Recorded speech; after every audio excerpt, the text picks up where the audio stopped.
বাবা তুষার, তুষার, তুহিন, আমি চাকরির থেকে অবসর নিয়েছি, কিন্তু এখনো এই পৃথিবীর থেকে বিদায় নেইনিস। মনে রাখিস আমি তোদের বাবা এখনো বেঁচে আছি।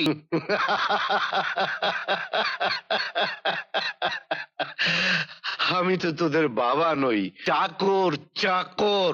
মনে রাখবেন বড় সাহেব, মনে রাখবেন এই বাড়িটা এখনো এই বুড়ো চাকরের।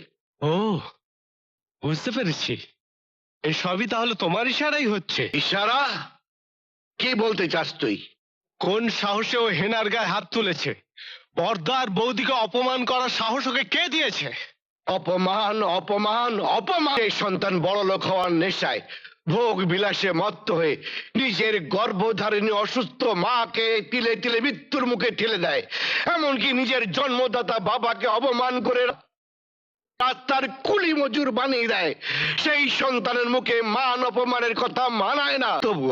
তবুও তুষার যদি তোমাদের মনে কষ্ট দিয়ে থাকে, আমাকে বলতে আমি তার বিচার করতাম। বিচার? আপনি এর কি বিচার করবেন? আপনার যদি বিচার থাকতো তাহলে ওই অপরাধীকে বুকে টেনে নিতেন না, ওই গুন্ডার পক্ষ নিয়ে কথা বলতেন না। গুন্ডা অপরাধী? হ্যাঁ হ্যাঁ, ও সবচেয়ে বড় অপরাধী। ওর সবচেয়ে বড় অপরাধ ওর বৃদ্ধ বাবাকে সাহায্য করছে।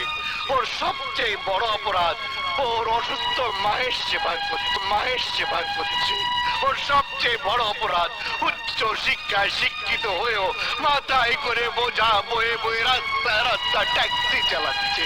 ওর সবচেয়ে বড় অপরাধ তুমি ওকে অমানুষের মতো মেরে রক্তাক্ত করে দেওয়ার পরেও ও তোমার গায়ে হাত তোলেনি।